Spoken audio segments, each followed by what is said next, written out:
Welcome to Spotlight Hustle. My name is Natalia Nicholson and I am your host today.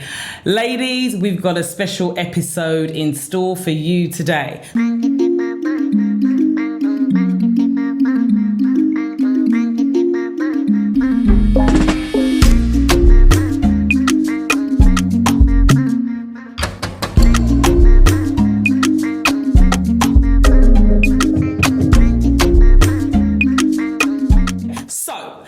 I really wanted to do an episode to demonstrate how successful building your own community and building your own membership site could be.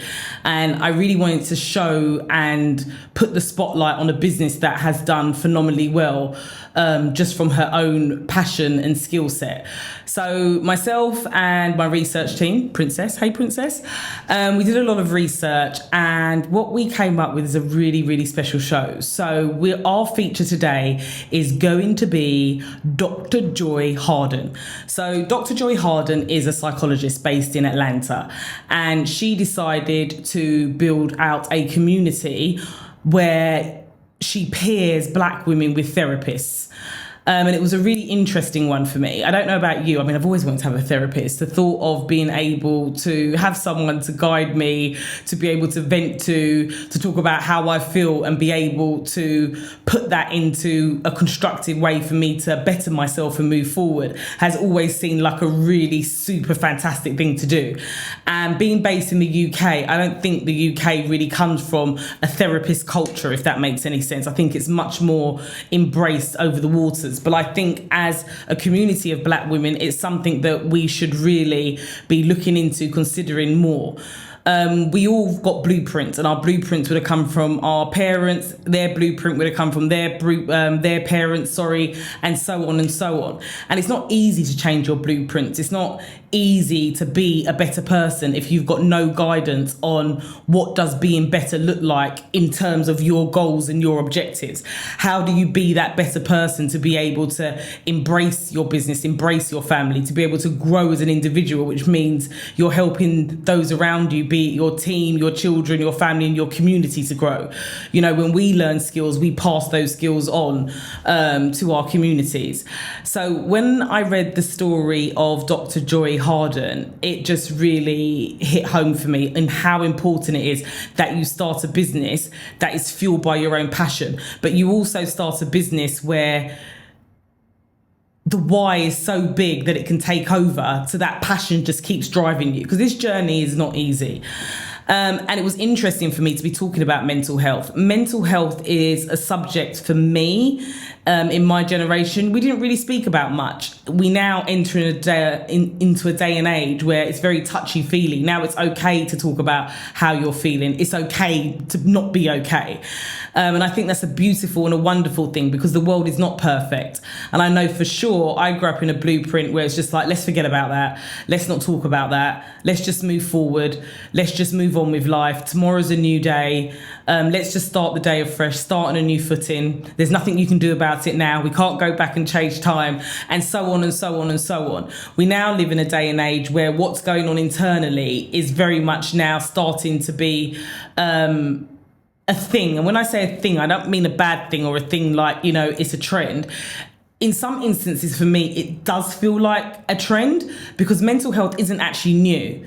Trauma isn't actually new. But now, the way how we speak about it, the way how we go about how we feel and we express ourselves is definitely a lot more welcoming, because the whole topic has been brought into the mainstream where it's something important. It should count within organizations, count within communities, count within your household. You know, protecting your mental health has definitely become something that we're allowed to do, and it's okay. Does that make sense? Because it is almost like a feeling like allowed. We've always had mental health issues and problems. It just felt like you was never really allowed to speak about them. So when I saw Dr. Harden's profile and I saw her business and I thought, brilliant. I mean, it ticked the box that it was a membership site. But then I started to really look into what she does, and it's like, wow.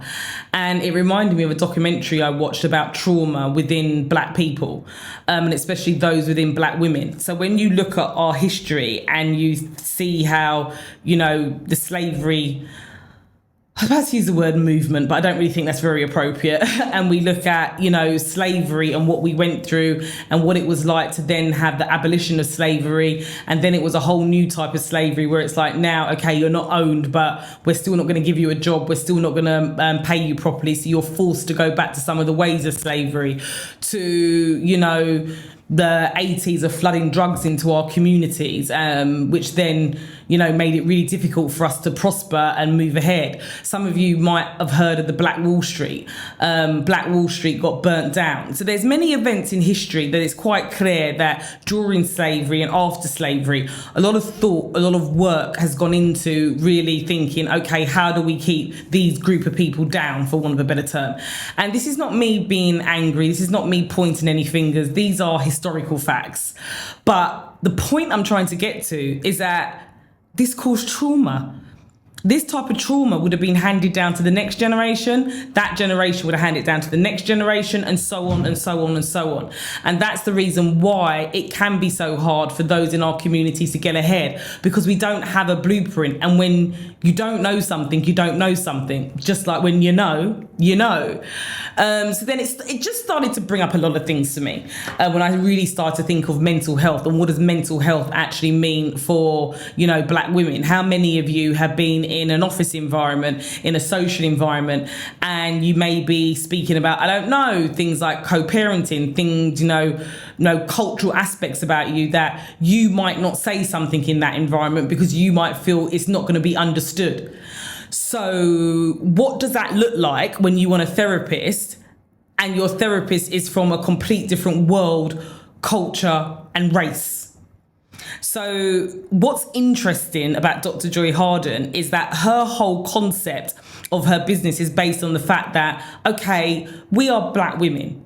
We have trauma. We have mental health issues. Is issues even the right word? Because everyone's got issues if that's the case. We have, just like how we've got our physical health, we have mental health that's challenging. Let's use that word. And what it dawned on her is that if you was to go to a therapist, and let's say your therapist was a white female, how do you then talk about allyship and diversity? How do you talk about racism? How do you talk about trauma that you might have gone through within your culture? How do you talk about that? And it's one of the reasons why I started Women in Digital Business. There's a lot as Black women that we've been exposed to and gone through. So when you're looking for help and guidance, we're not here to emulate another group and try and live our life to a different culture or different standard. We should be living our lives to our own standards and our own culture. But to be able to do that and get the help that we need, I'm pretty sure and safe in saying, would we not get a lot better results if we had Black mentors or Black therapists? And can you see how I'm stuttering and I'm trying to find the words to piece them together? Because we also now live in a world where some people might say, well, you're not being very inclusive. You're talking about diversity, you're talking about equality, but you're not being, very diverse by singling out one particular group, your group. But the fact remains is I'm me, and I can only go by the experiences that I've had in my life. And this community, Women in Digital Business, has been built on my shared experiences and the connections I have with those in my community of the things that we go through. So there's a level of understanding between us. Many of us in the community have got businesses that are a direct result from our culture, our background, how we've been educated in our culture. Ancestry, secrets, recipes that have been passed down to us. So in some instances, some businesses, our audiences are a Black audience. How do you go to a marketing agency? How do you get help to launch a business and launch a successful marketing campaign by being taught by someone that doesn't really understand your end user or audience? For some of us, we're a Black business, but we sell to everyone. And sometimes being a Black founder can mean that there's a misconception that, your products or services are now only for Black people because you are Black. And it's learning how to navigate around that as a Black founder, as a Black owner, and getting the mentorship and getting the help needed where you can be understood as an individual. So this is a real special, interesting one today. So it's not just the fact that Dr. Joy Harden has built a really successful membership site, and she is a huge success just, based on her launching a business on her passion. It's also what she does. It's the fact that,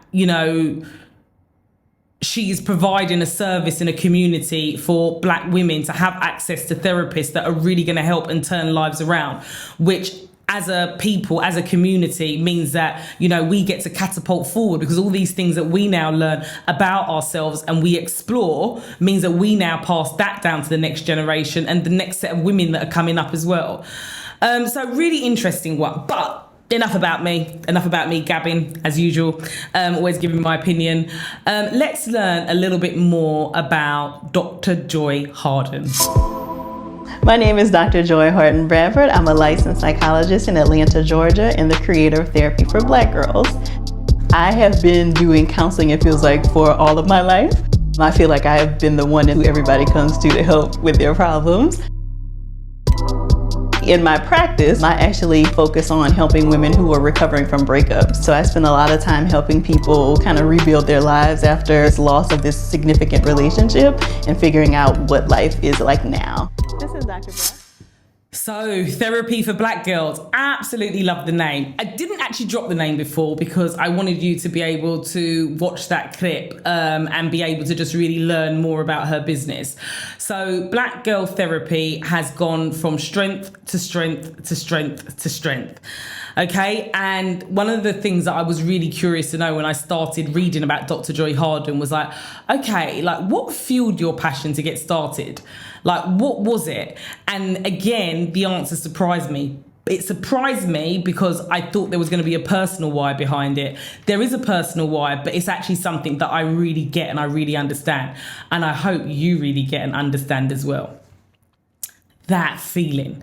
So, when there's those big award ceremonies on and, you look in the front row and you can see like all the GOATs. And when I see all the GOATs, greatest of all times, it makes me feel really warm and fuzzy. So when I can see Beyonce, a Michelle Obama, a, Rihanna taking it back to old school 90s R&B, all the groups that, existed then, Total, SWV. And I see a room just filled. Mary J. Blige, one of my all-time favourites. Oh, this has turned into a music lesson. I could just keep going. But, Angela Bassett, when they get up on stage and they're accepting their awards and they're giving speeches and the camera goes around the room and they're just looking absolutely fabulous. And especially when they come on stage, there is something about sisterhood when we shout each other out, we raise each other up. And we give props to each other, props to ourselves, the love, the energy. There's a fire in the room that takes place that it almost can bring tears to your eyes. You feel so proud of what you're seeing on the screen. I even remember down to even I'm Jamaican. Usain Bolt ran in 2012, the London Olympics. And that year, watching his teammates. Then on the women's team, we had Shelly-Ann Fraser and we had all the other Jamaican girls. And that year in the relay, in the 100 metres, the 200 metres, it was dominated. It was a first, second and third. I remember feeling the hot tears coming to my eyes because it was just like a proudness. And it isn't even because it was my home country. That could have been Nigeria, it could have been Ghana. You're like, whoa, go. You just feel overwhelmed and you just want to celebrate. You just feel like, there goes my girl. And it's that feeling that Dr. Joy Harden actually got when she watched the Black Girls Rock Awards ceremony. So when she spoke about it, I got it. I understood it straight away. It was that feeling of wanting to be able to service your women and make sure that you can just elevate them and we can just reach higher and higher and higher heights. Because that feeling of watching, especially for me, knowing that my parents came over on a ship. Well, actually, my mum always said she came over on a plane. Just to think you can come from a country that was once owned by the West. In my case, it was the UK.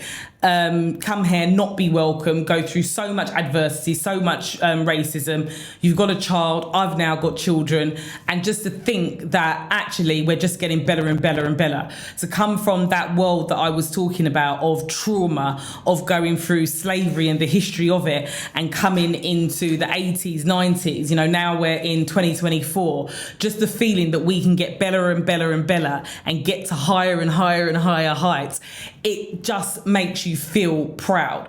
So when she spoke about that ceremony and the feeling that she got, I totally understood it. Let's take a look. So I think watching the award show, it just felt so beautiful, right? And I've never had the privilege of attending one in person, but even just watching it on TV, people dancing together and literally giving each other flowers and celebrating one another. And I thought the energy was just so infectious and palpable. And I thought, it would be cool to capture some of this energy around mental health. What kind of thing could I offer that would allow people to come alive and be excited and, embracing one another and discussing mental health? And so after I watched the award show, then Therapy for Black Girls came to me, and I started blogging on the site, and it really kind of has just taken off from there. So by 2016, Dr. Joy Harden had over 800 therapists in her community. At times, the platform was even crashing. She got recommendations and endorsements from the likes of Solange, Gabrielle Union, amongst others. So, she's been going since 2016. We're in 2024. Okay, so that's 8 years. And another thing I really want you to realize, ladies, once you've got that end goal, that dream, that objective, once you start building your strategy out and you start your journey on entrepreneurialism and you start building to get to that end goal, it doesn't always happen overnight. I think in this day and age, if I had a penny for the amount of adverts that I see on YouTube of just follow my steps and you too could be that millionaire.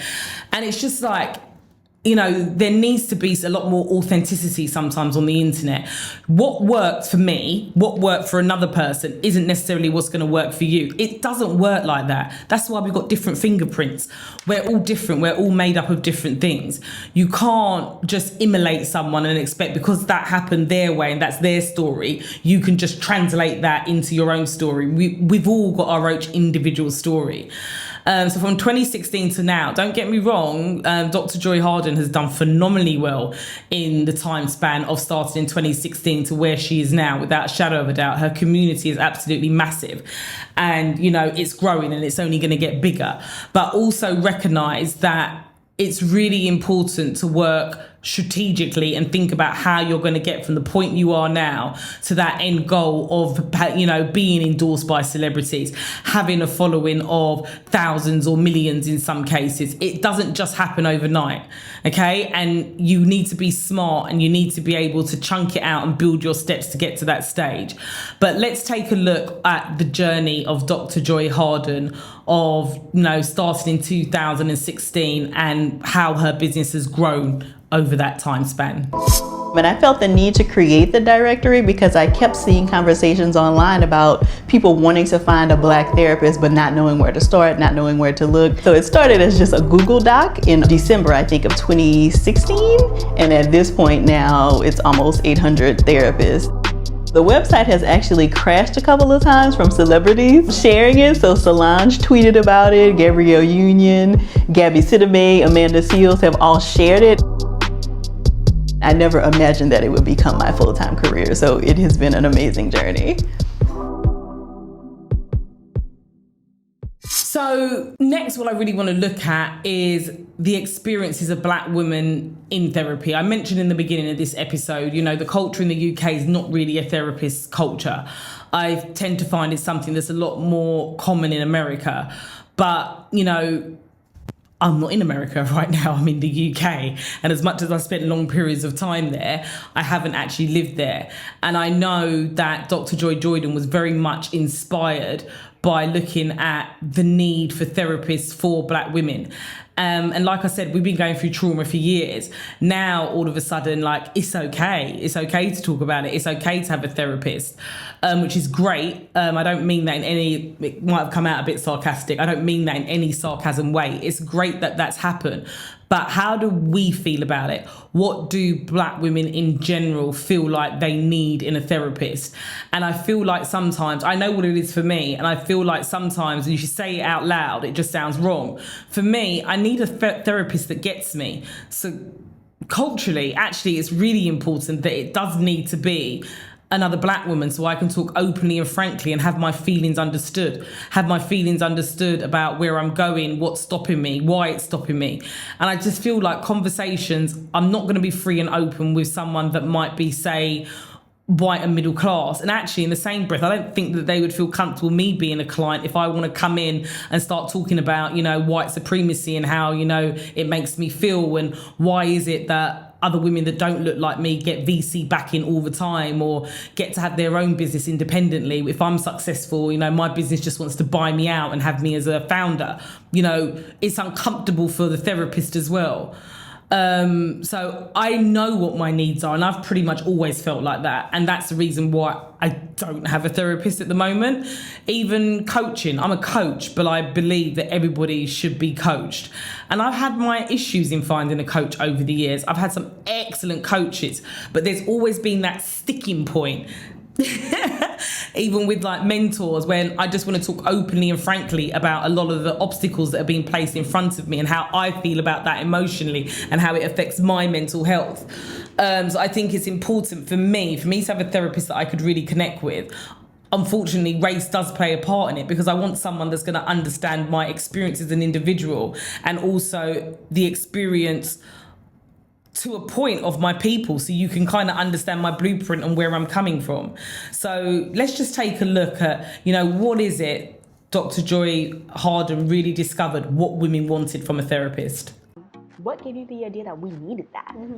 Yeah, so I think I continue to see the same conversations on social media around people saying like, oh, I'm looking for a Black woman therapist. I'm looking for a Black woman therapist. And I feel like we recommend like our hairdressers or our makeup artists like very easily. We do. But sometimes there's still the taboo around therapy, right? And so you might not want to share that you're in therapy. So when I continued to see those conversations, I thought, oh, this feels like something that we need.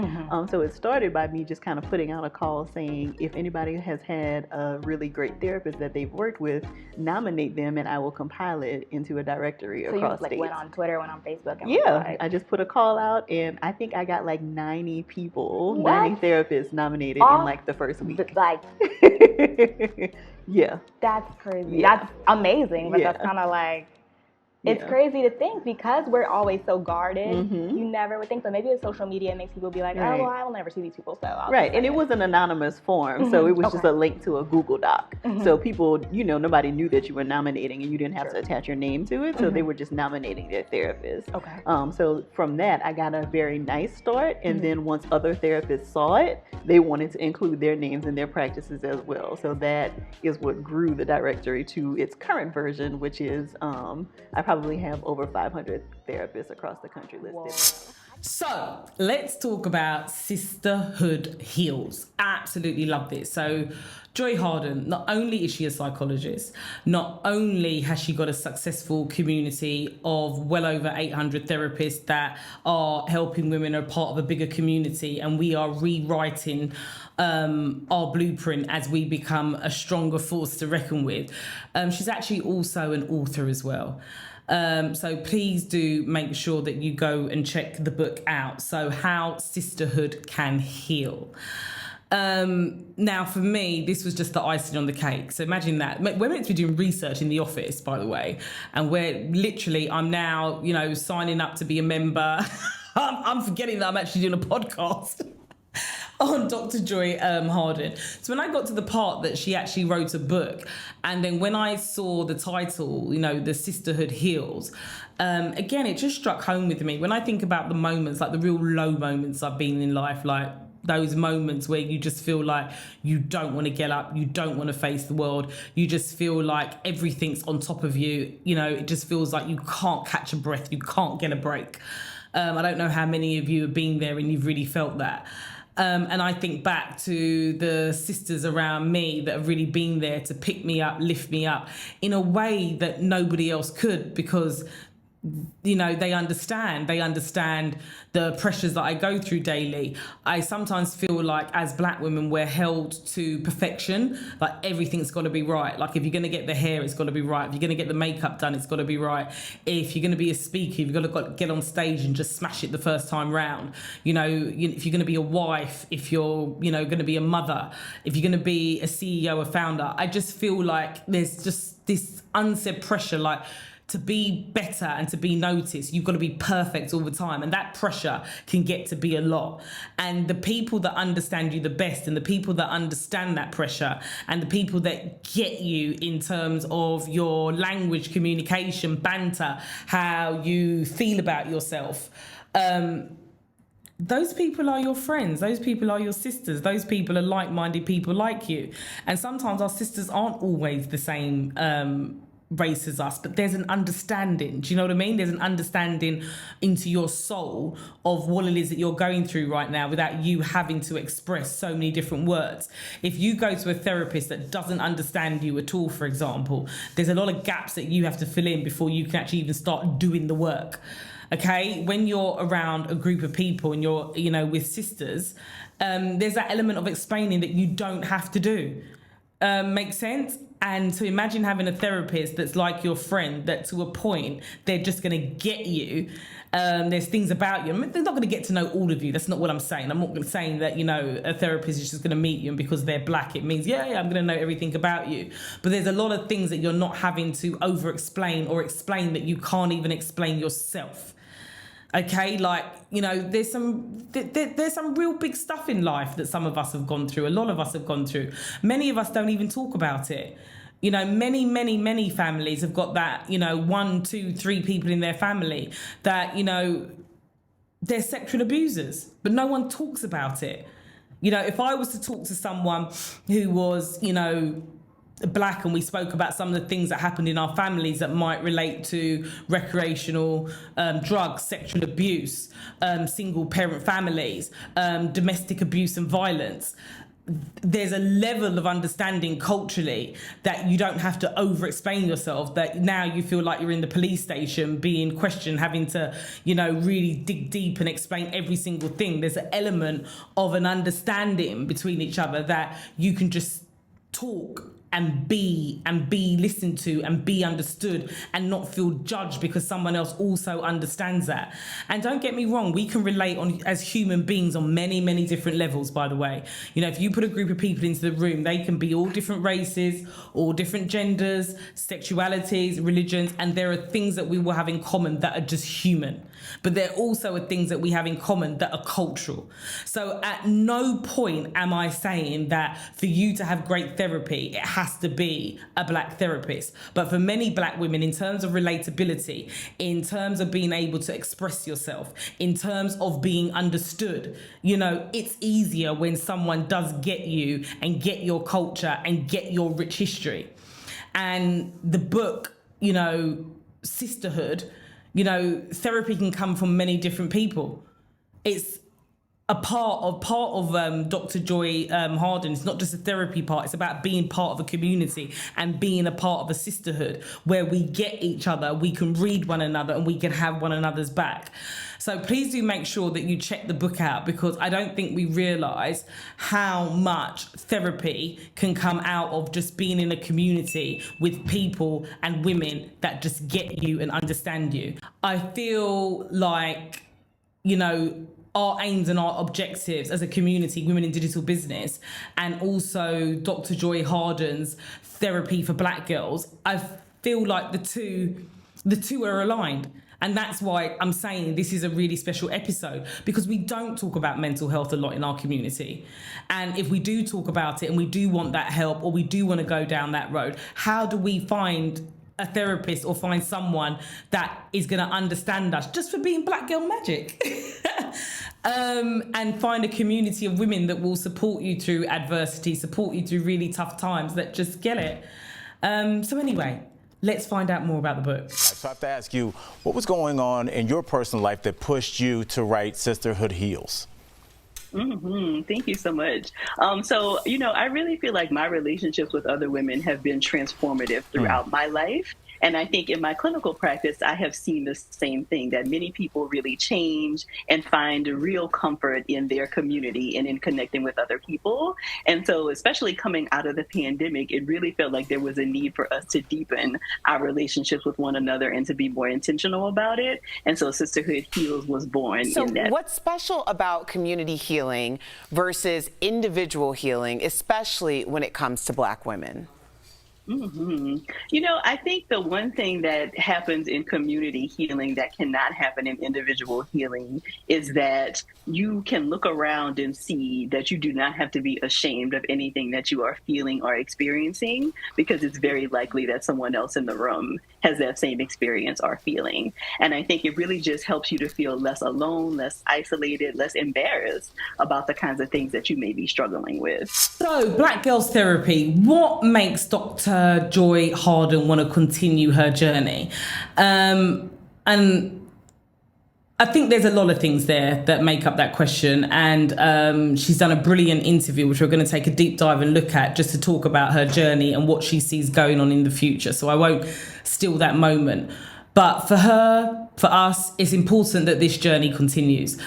Sometimes you can join sessions and you can join a community and you're not quite even ready to speak yet. So just having a place where you can listen and have a place where you can just see the connections happening around you puts you in a place of, okay, I want to be there. I'm going to share the next time. I'm going to open up the next time. So I feel it's important to have communities like that so we can start to open up. Many of us feel very uncomfortable opening up. So to be in an environment with other women that have got similar backgrounds, might look like you've got things culturally in common, it just makes it easier to be a part and maybe listen. But when you're ready, you've got that safe place to be able to speak out. So we need a community like this to be long lasting.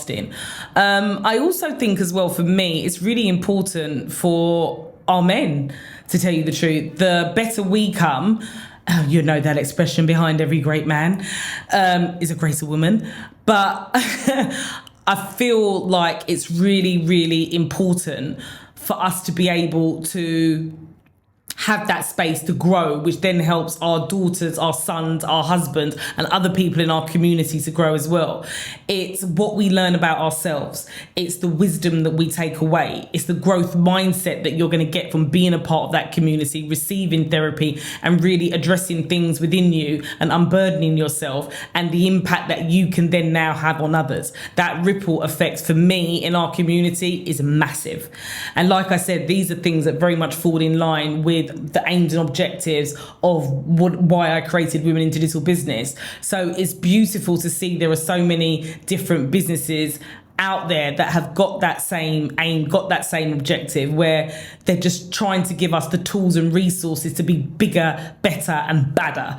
So it's important that, you know, this community exists, it keeps going, and it's really important that actually we start seeing more communities like this. And it's one of the reasons why I keep urging you, if you're gonna have that sideline hustle, if you're gonna start that business and you want to get it to that place, you've got to do something that you've got a full belief in. You've got to do something that passion is going to drive you, because it isn't the easiest road. There's so much to learn, you know, mental health, your mindset, having to learn, you know, how to use social media, how to use technology, how to build out strategies, how to do branding, finances, making sure you're managing your money properly, you're investing it so you can grow and create a legacy. You know, your children, your if not children, you know, being the go-to within your circle or your community and leading.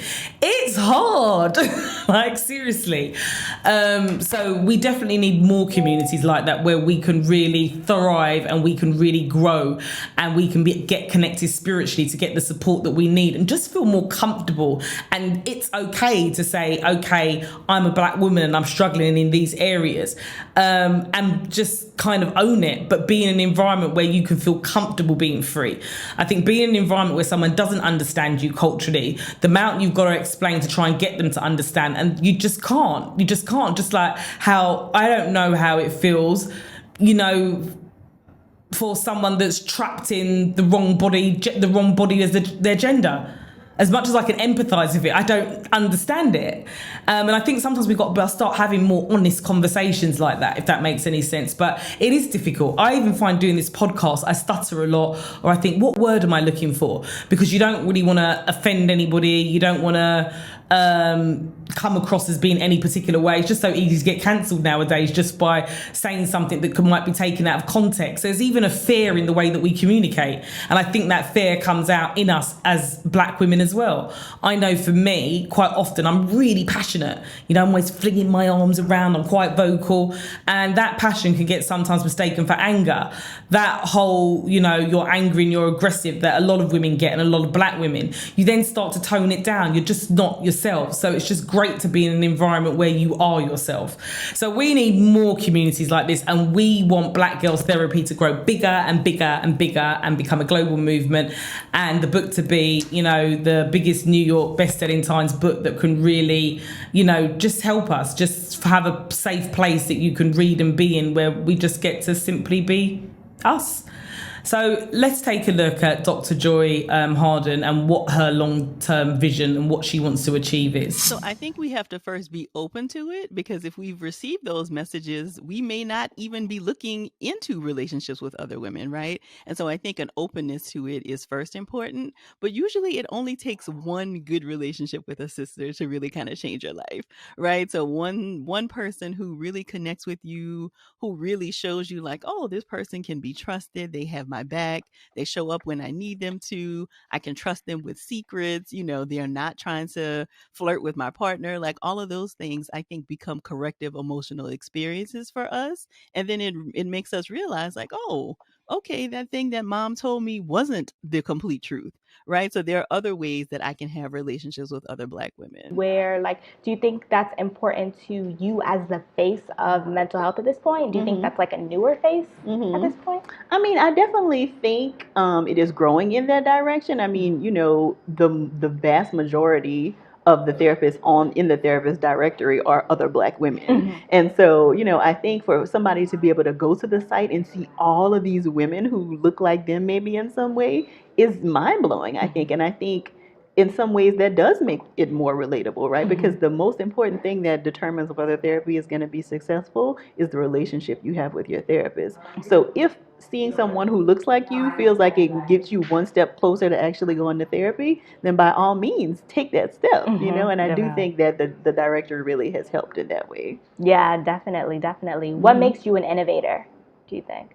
I think I really strive to be of service, and then if I see that there's a need that needs to, you know, be addressed, then I try to figure out how I can make it happen. And I, of course, don't always have the answers, right? Like the first iteration of the directory, like I told you, was a Google Doc. It's much more advanced than that now, and so all the tech stuff, and you know, that felt very overwhelming. But then once I found somebody who could manage that piece and do that piece, you know, I can trust that that person can manage that stuff. So was it once you realized that the site was working, you were like, okay, I'm gonna bring in some people now to actually work on the site and make it better? I know you were you were under construction and you were doing some things on the site, things like that. Yeah. But it's after you already saw the initial interest, correct? Exactly.